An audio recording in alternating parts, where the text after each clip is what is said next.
दोस्तों कैसे आप लोग। आशा करते हैं आप लोग अच्छे होंगे। देखिए, मेरा नाम है वैभव शाश्वत और मैं आज आपको बताने वाला हूँ ई कल्याण का फुल प्रोसेस, ताकि आपको यहाँ पर जितना भी आपको ई कल्याण का छात्रवृत्ति मिलता है, स्कॉलरशिप मिलता है, उसको मिलने में आपको कोई भी दिक्कत ना हो। क्योंकि देखिए, जब भी मैंने यहाँ पर 10th तक तो मैंने ई कल्याण का पैसा नहीं लिया था, लेकिन 11 से, ठीक है, 11th क्लास 11 क्लास 12 फिर ग्रेजुएशन में, ठीक है, तो ये सभी क्लासों में मैंने यहाँ पर ई कल्याण का पैसा लिया है, कहीं पर भी नहीं छोड़ा है और बिना किसी दिक्कत का मुझे पैसा मिला है। कभी कभी तो ऐसा हुआ है कि ई कल्याण का पैसा मुझे 4 महीने के अंदर ही मिल गया है। ठीक है, फुल प्रोसेस 4 महीना के अंदर ही कंप्लीट हो गया है। एक बार 3 ही महीना के अंदर कंप्लीट होकर मिला था, उससे पहले नहीं मिलता है, मिनिमम 3 मंथ लगता है। तो मुझे याद है एक बार ग्रेजुएशन में सेम 1 का पैसा मुझे 3 महीने के अंदर में मिला था। तो यहाँ मैं फुल प्रोसेस बताऊँगा ताकि आपको किसी तरह का दिक्कत यहाँ पर ना हो। तो यहाँ पर अगर हम बात करें तो ई कल्याण में होता क्या है, सबसे पहली बात जो प्रॉब्लम्स आते हैं खटाखट उसके नाम ले लेते हैं या प्रोसेस। आपका रीसबमिटेड हो सकता है, रीसबमिटेड बाय स्टूडेंट, या आपका पेंडिंग हो सकता है। पेंडिंग कहाँ पर हो सकता है, कॉलेज में हो सकता है, डीएनओ में हो सकता है, डीएलसी में हो सकता है, या आपका approved college DNO DLC AA। ये होने के बाद भी अगर आपको पैसा नहीं मिल रहा है तो क्या दिक्कत है, क्या प्रॉब्लम है, चलिए इस वीडियो में देखते हैं। उससे पहले हम बात कर लेते हैं थोड़ा सा कैरियर काउंसलिंग के बारे में, उसके बाद वीडियो को आगे कंटिन्यू करेंगे। तो थोड़ा सा कैरियर काउंसलिंग को यहाँ पर समझ लीजिए। ये कैरियर काउंसलिंग होता क्या है, देखिए सबसे पहले बात बेसिक से शुरू करते हैं। बहुत बच्चे जो यहाँ वीडियो देख रहे होंगे, कोई 10th पास होगा, कोई 12 पास होगा, कोई ITI वाला होगा, कोई डिप्लोमा वाला होगा, सब अलग अलग कोर्स यहाँ पर करके आए होंगे। ठीक है, जितने भी बच्चे मेरे वीडियो देख रहे हैं, तो हम नॉर्मल लेके चलते हैं 10th पास। कोई 10th पास बच्चा किया तो वो 10th के बाद साइंस ले या आर्ट्स ले या कॉमर्स ले। तो अब बच्चा डिसाइड करता है चलो साइंस लेते हैं या कॉमर्स लेते हैं या आर्ट्स लेते हैं।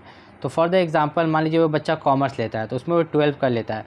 अब वो जानना चाहता है कि क्या हम 12 के बाद CA बने या गवर्नमेंट जॉब की प्रिपरेशन करें या हम टीचर बने। ठीक है, तो कैसे क्या बनना है, ठीक है, कौन सा कैरियर बेस्ट हो सकता है उनके लिए, उनके एबिलिटी के हिसाब से।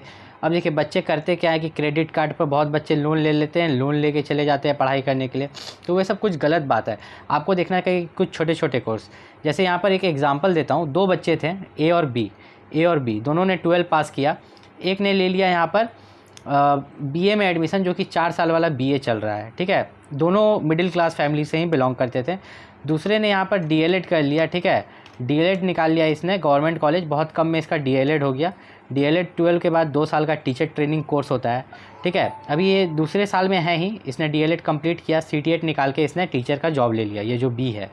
तो ए को लगा रहे, ये B तो जॉब ले लिया इसका दोस्त, तो अब ये फिर से दोबारा DLED करने आता है। तो ऐसे भी इसके BA भी नहीं होगा, उधर BA भी ख़राब हो गया और DLED 2 साल तो ऐसे बर्बाद हो जाएंगे। तो आपका चाहते हैं कि आपका 2 साल बर्बाद ना हो, तो उसके लिए मात्र आप 100 रुपये पे करके, ठीक है, आप कैरियर काउंसलिंग ले सकते हैं। सबसे पहले आपको इस नंबर पर मैसेज करना है, अपना नाम, अपना क्वालिफ़िकेशन, अपना डाउट बताना है। आपका जो भी डाउट होगा उसके हिसाब से यहाँ पर हम लोग आपका कैरियर काउंसलिंग करेंगे। ठीक है, सबसे पहले आपको मैसेज करना है, मैसेज में आपको नाम, क्वालिफ़िकेशन सब कुछ लिखना है।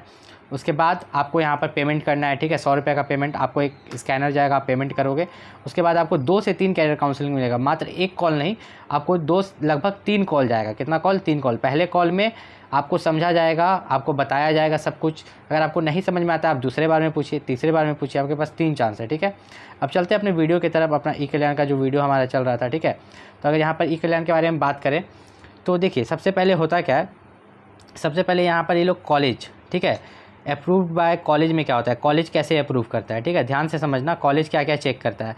तो कॉलेज आपका सर्टिफिकेट चेक करता है। ठीक है, आप जो यहाँ पर सर्टिफिकेट जमा करते हो, 10th का मार्कशीट जमा करते हो या अपना ग्रेजुएशन का मार्कशीट जमा करते हो, ठीक है, अपना बोनाफाइड जमा करते हो, तो वही सब आपका सर्टिफिकेट चेक करता है। फिर ये अप्रूव्ड बाय कॉलेज होके चला जाता है DNO में। किसमें? DNO में। अब DNO ऑफिसर का काम क्या रहता है, ठीक है, डिस्ट्रिक्ट नोडल ऑफिसर, वह आपका इनकम सर्टिफिकेट चेक करता है, कास्ट सर्टिफिकेट चेक करता है, रेसिडेंट सर्टिफिकेट चेक करता है, जितना भी डॉक्यूमेंट है ये चेक करता है। अगर इसको लगता है कि आप ठीक हो, आपका इनकम सर्टिफिकेट ठीक है, कास्ट सर्टिफिकेट ठीक है, आपका सभी डिटेल्स ठीक है, इसको अगर लगता है तो ये आपको DNO से फिर भेज देता है किसमें? DLC में।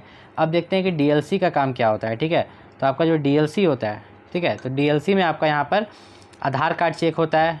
ठीक है, यह चेक करता है कि आपका आधार कार्ड बैंक अकाउंट से लिंक है कि नहीं। ठीक है, आपका आधार कार्ड बैंक अकाउंट से लिंक है कि नहीं, DLC में आपका यही चेक किया जाता है। ठीक है, अगर सब कुछ ठीक रहता है तो DBT के माध्यम से आपका पैसा ट्रांसफ़र करने के लिए AA ऑफिसर के पास भेजा जाता है। और AA ऑफिसर का ही काम रहता है कि जैसे ही फ़ंड आए तो आपके अकाउंट में पैसा ट्रांसफ़र हो जाना चाहिए। इस चीज़ का चेकिंग के लिए AA ऑफिसर जिम्मेदार रहता है, ठीक है। अगर बात करें यहाँ पर ई कल्याण में आप लोगों का जो यहाँ पर पैसा है, तो पैसा कब आएगा, तो आपको जैसा पता है कि 30 तारीख को, ठीक है, 30 अगस्त को पैसा मिला था, ठीक है, 30 अगस्त को पैसा मिला था। अब नेक्स्ट पैसा जो है यहाँ पर आपको एक लगभग 8 सितंबर से 10 सितंबर के बीच में भी कुछ ज़िलों में पैसा मिलना यहाँ पर शुरू हो जाएगा, ठीक है। 8 से 10 सितंबर के बीच में भी कुछ ज़िलों में पैसा मिलना यहाँ पर ई कल्याण का शुरू हो जाएगा। अब बहुत बच्चों का ई कल्याण का ये डाउट था कि क्या उनके इनकम में 1 लाख से ज़्यादा इनकम है तो क्या उनको पैसा आएगा। हाँ, आएगा। नियम ये है कि आपका इनकम 2.5 लाख से कम होना चाहिए, ठीक है। 2.5 लाख से कम है तो आपका ई कल्याण का पैसा आएगा। लेकिन मेरा कहना ये है कि अगर आप 1 लाख से कम 90,000 का इनकम बनाते हो तो यहाँ पर आपको बेनिफिट मिल जाता है। यहाँ पर बेनिफिट आपको ये मिलता है ना कि आपका जो ई कल्याण का पैसा है वह टाइमली आ जाता है, ठीक है। और बहुत बच्चे यहाँ पर गलती ये कर रहे हैं कि जो वे कास्ट सर्टिफिकेट जमा कर रहे हैं, तो कास्ट सर्टिफिकेट आपका जो है झारखंड लेवल का होना चाहिए, ना कि सेंट्रल लेवल का होना चाहिए, ठीक है। और एक बच्चा ने पूछा था आउटसाइड स्टेट के बारे में कि आउटसाइड स्टेट का क्या होता है। देखिए, अगर आप झारखंड के रहने वाले हैं और बाहर जाके पढ़ाई कर रहे हैं, बिहार में पढ़ाई कर रहे हैं, बंगाल में पढ़ाई कर रहे हैं, ठीक है, अगर आप झारखंड के रहने वाले हो, आप बिहार में, वेस्ट बंगाल में, उत्तर प्रदेश में, दिल्ली में, कहीं पर भी पढ़ाई कर रहे हो पूरे इंडिया में, तो झारखंड सरकार आपको ई कल्याण के माध्यम से पैसा देती है।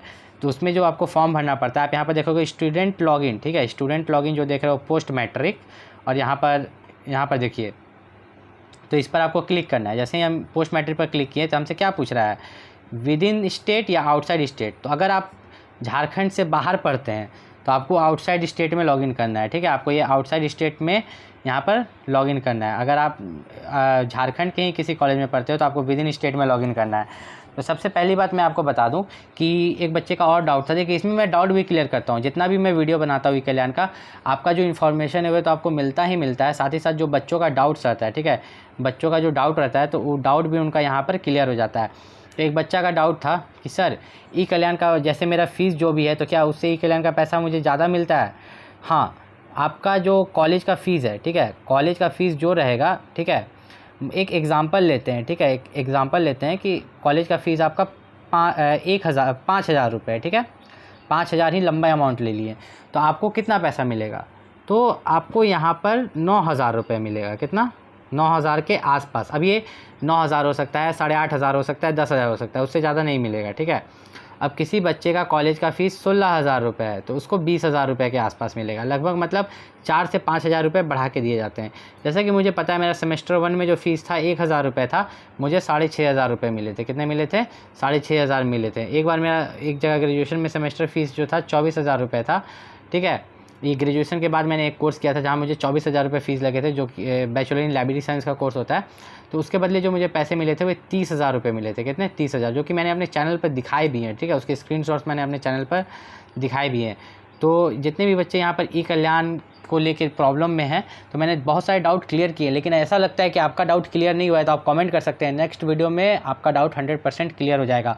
और बहुत जल्द एक कमेंट वाला वीडियो भी आने वाला है कि जितना आप लोगों ने कमेंट किया है यूट्यूब स्टूडियो में, तो वे कमेंट का सबका मैं रिप्लाई दूंगा, ठीक है, एक एक करके पूरे वीडियो में। मिलते हैं अगले वीडियो में, तब तक के लिए नमस्कार।